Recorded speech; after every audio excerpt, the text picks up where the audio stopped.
Hi, I'm Susan Rushton, and this is Olio. And before I go any further, I need to explain what Olio means. Olio is short for olla podrida, which is Spanish for rotten bowl, which is, it just kicks me. I love that. It's Spanish. It's a Spanish-Portuguese dish with pork in all its iterations, bacon, sausage, ears, etc., and as well as chickpeas, cabbage, carrots, beans, and of course onion and garlic. In other words, everything you could possibly think of except parsnips or pumpkins. That's one definition. Another definition is that olio is in melodrama. You might have somebody, so you have somebody doing stuff, people in melodrama, and in between you have somebody singing maybe, might have somebody juggling, you might have somebody telling jokes. In other words, it's, just like that. And so, in other words, it's apples, oranges, and a monkey wrench. So, welcome to my monkey wrench. Today, I have a woman, this is Gayla Hibbert. Thank you, Gayla. And Gayla is, you've seen her before, if you're willing, if you watch these, with AAW, with my friend Sharon Watson Hamilton, and she and Gayla talked about AAW and other things,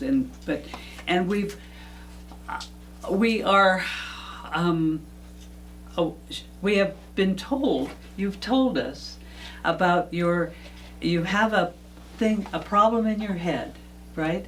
And this is, so what is that?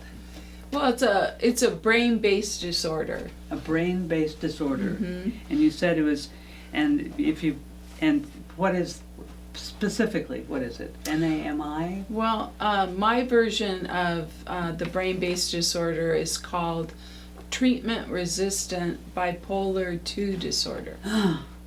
Yeah. That's a lot. That's several words. Yes. About this thing that's going on. Yes. And I'm impressed that you tell people about this. Mm-hmm. And what does it involve? Basically, it's a disorder that you have from the time you're diagnosed for the rest of your life. Mm-hmm. So for me, that means being on medication, seeing a therapist, and using coping skills to manage it. Okay.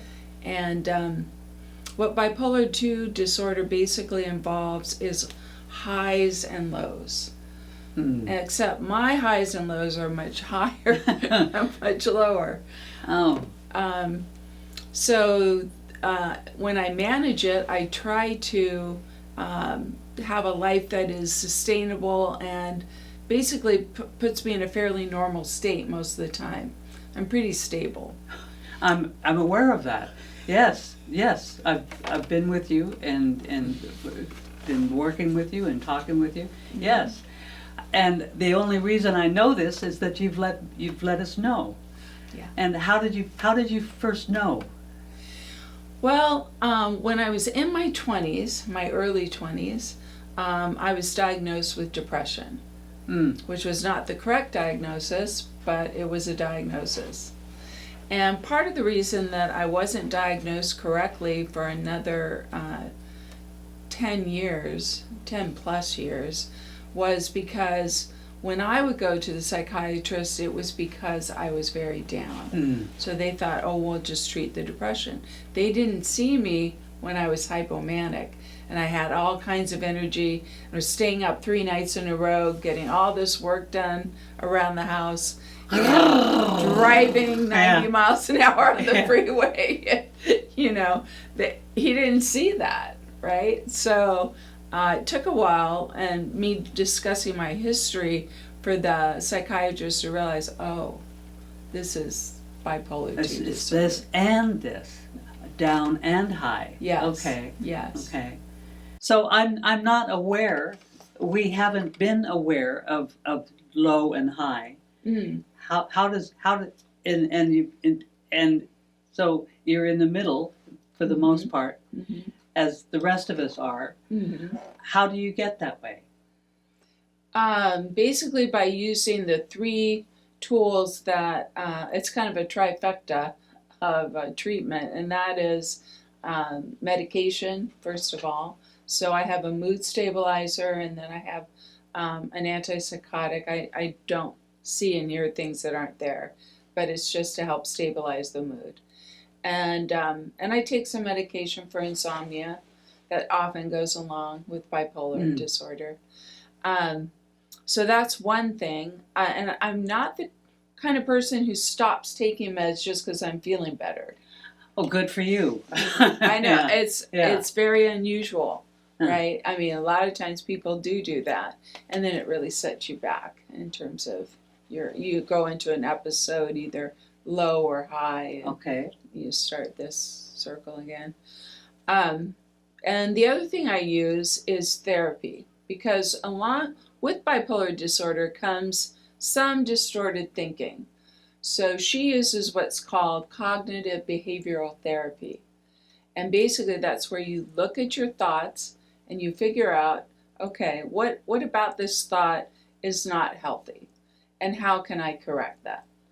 For example, I tended to very much personalize things, which means that there would be two teachers coming down the hallway, so I was a teacher, and they would be talking to each other, and I would walk by and I'd say hi, and they wouldn't say anything to me because they were talking to each other, Okay. right? They weren't being They rude. hate me. They hate me. That's they think I'm exactly stupid. where I would go. That's exactly where I go. Oh my God, what did I do wrong? I must have offended them. Yeah. Yeah. Personalize it, right? Yeah. Make it about me when it's really not at all. Yeah. So I had to work through some of that in therapy, right? Mhm. So it's different thought patterns that are not healthy that need to be corrected. Does that make sense? Yes, it does. Okay. Yes, absolutely. Yeah. And I've done therapy for quite a while now, about 20 years. So it really helps. I'm at a much healthier place than I was when I first started. I'm not surprised. Yes, because I see you and I hear you and I'm aware of you and I see a person who knows how to deal with herself. Mhm. Yes. Yeah, I agree. But it takes a while to figure out those things. And one of the things that has helped me the most, I think, was joining NAMI. NAMI, which is Okay. NAMI, placercounty.org. Yes. Excuse me, NAMI, placercounty.org. And it stands for National Alliance on Mental Illness. And I've joined it twice, once in Santa Clara County, once here. So the first time I joined was in Santa Clara County, and it was because I was kind of struggling with some depression and not doing well, and I wanted to meet people who were like me, who could share my experience and realize that this wasn't just me alone, that 1 in 4 Americans have a mental illness. Say that again. Sure. 1 in 4 Americans has a mental illness, which means that someone you know, whether it's a friend, whether it's a family member, a colleague, someone that you know has a mental illness. Mm-hmm.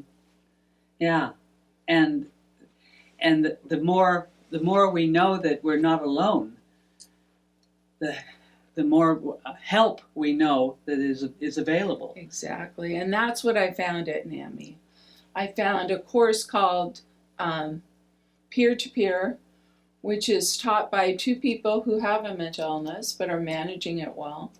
And then those of us who are joining the class have a mental illness or suspect we have a mental illness. And the class itself talks about different types of mental illnesses, treatments.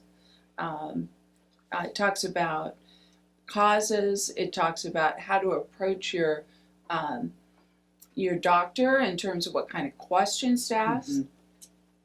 It's an excellent class. That's wonderful. Hmm. And I've taught it as well. Have you? Are you teaching it now? I do teach for NAMI Santa Clara County, and I do it on Zoom. And every few months they'll call me up and ask if I'm available on a series of Saturdays, and I teach the class for them. Unfortunately, at this point, we don't offer peer-to-peer through NAMI Placer County, but we're working on it. I, of course, am trained for teaching it, and we have another person on our board who just got trained. So we're hoping to offer it in the fall through NAMI Placer County. I want to talk about money. Sure. If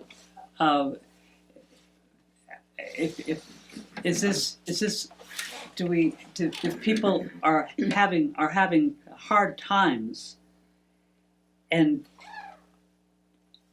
is there money involved? Do they have to have money to get better? Well, there are a variety of resources out there, and NAMI talks about all of them with people, but it's if someone, for example, in my case, I have insurance, which is helpful, but my psychiatrist does not take my insurance. And she's a geriatric psychiatrist, and she's a pharmacist. She's excellent. So that I have to pay for out of pocket. And so the treatment really depends on where your finances are at. If you don't have money, which often is the case, if you don't have money, there's Medi-Cal. Medi-Cal will provide you with the opportunity to meet with psychiatrists or PAs to get help with your mental illness medication needs. And they also can refer you to therapists. And so can NAMI.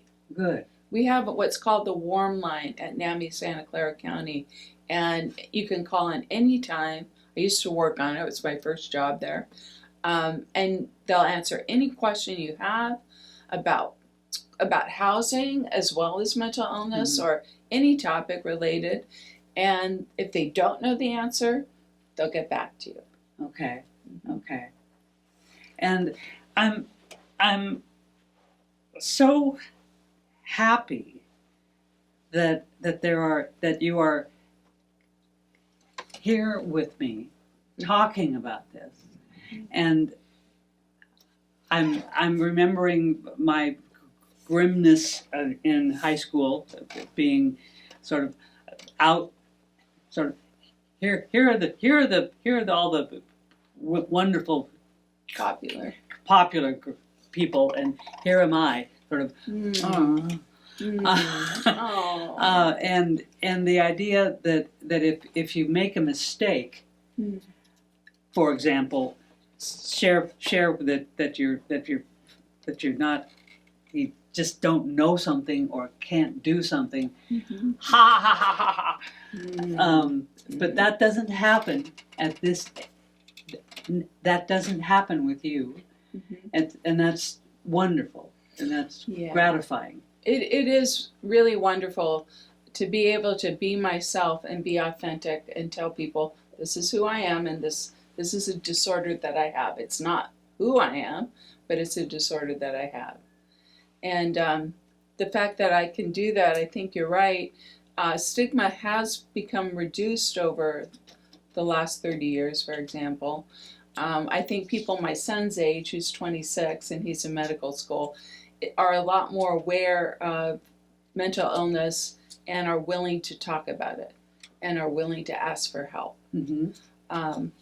And that's really what we're all about at NAMI, is helping when people reach out, providing the resources they need to find stability and fulfillment in their life. You can get help.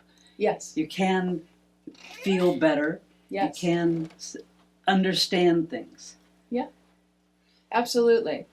We could get into some of the prefrontal cortex issues with bipolar disorder, but yeah, I mean, obviously, you're a person. You're functioning. If you're getting treatment, you're functioning, and you're pretty stable. If you're not getting treatment or you're not aware of where you can get treatment, it's a much more difficult illness then. Yes. Much more difficult. What am I going to do? How am I going to? I'm so stupid. Oh my God. Jeez. You say that you do work with the First Congregational Church up on the hill. Yes. And what is it you do there? Well, the pastor there, Dan Spacek, is very progressive when it comes to mental illness. And he has made it a mission of the church to actually involve people who have mental illness, encourage them to use their gifts within the church, and provide an environment of safety and acceptance. So as part of that, we have taught a class last fall, and we'll offer this class this fall at First Congregational Church. And it's a mental health class. And basically we do some of the same things that we do at NAMI. We discuss and have videos talking about different people with different illnesses, how it affects them, how they deal with it. And so it provides a really good, broad overview of the different types of mental illness, while also addressing things like, what if you're a caretaker? What do you do for yourself? How do you take care of yourself so you can continue to help your loved one? Oh yeah. Right? So anyway, it's an 8-week course, and it's been really well received. We had a significant number of people in the class, and and we've been asked to offer it again, so we're going to do that. Wonderful. Yeah. Wonderful. Yeah. So if you're aware of your what am I going to do? How am I going to? I'm just so. How do you know? How do you know that if you're in trouble this way? How did you know? How did I know? Yeah. Well, for one thing, I was engaged to my husband at that time, and we went to Guatemala, and I was very irritable, which is a part of bipolar as well. And they call it bipolar rage sometimes. So anyway, I was being kind of suspicious about his relationship with this other girl that was on the trip. And there was nothing there. There was nothing going on, but it was in my head. Mm. And we were walking down the main drag. I'm so happy she's laughing. Yeah. We were walking down the main drag of this small city in Guatemala, and some friends of ours who were also on the team and attended our church were on the other side of the street. And I just let loose on him.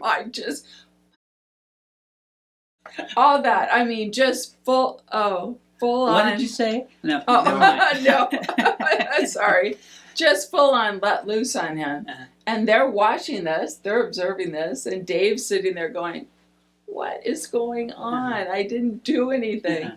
So at that point, I decided to go ahead and seek out help from a psychiatrist at Kaiser, actually. And I saw the psychologist first, and he said, you need to see the psychiatrist. I think he's suspected. And so when I went in and saw the psychiatrist and told him a little bit about my history and what was going on, he diagnosed it then. But it was 10 years after I was first diagnosed with depression. Huh. It took that long. 10 years is a long time. Mm-hmm. That's frustrating. And it's very common. Oh. Yeah. With bipolar. I'm thinking about myself, thinking up and down and up and down. A lot of people experience ups and downs. It's just kind of part of life. Sure. But these are much more significant highs and lows. And there's also bipolar 1 disorder, which involves not only the highs and lows, we call it mania then, and we call it, of course, depression, but there's also a psychotic component to it. So they're seeing and hearing things that aren't there. And delusions, hallucinations, and so that requires a specific kind of treatment as well in terms of the medication. Yes. Yeah. And the message I'm getting is that since this is 1 in 4 1 in 4, Yes, at least 1 in 4, at least. then that it's not unusual. Not at all. Okay, and the longer one lives, the longer one also realizes, oh, this is happening too. I understand this. Mm-hmm. I see. I understand. I make mistakes, Mm-hmm. and I'm not the only one to make mistakes. Mm-mm. There are other people making mistakes. Mm-hmm. I'm gratified that other people make mistakes. Me too. Because I'm not alone. Sometimes I wish I was. Sometimes I wish I was the only one, because how nobody else would feel the same way I do when I make mistakes. Right. Or be silly, but nobody is snickering. Right. And no, not at all. In high school, people may be snickering, Yeah. but not now. I think it's less so, but there is still stigma. I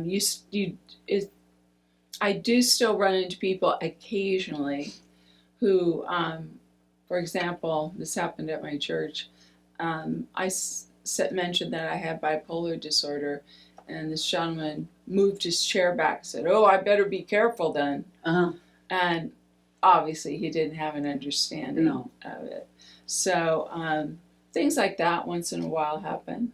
Once in a while. But it's just important to educate people and Yeah. let them know, I may have bipolar disorder, but I'm just a person like you, Yeah. dealing with a neurochemical imbalance. It's a medical illness as well, right? It's treated with medication. And I'm not scary. Yeah. What did you say to that guy who said, "Oh, I better be careful then"? I just said I won't use his name, but Okay. or we'll use Joe. Well, Joe, if you have any kind of curiosity about my illness, I'd be happy to sit down with you and discuss it. Let you know what I experience, how I manage it, my plans for the future.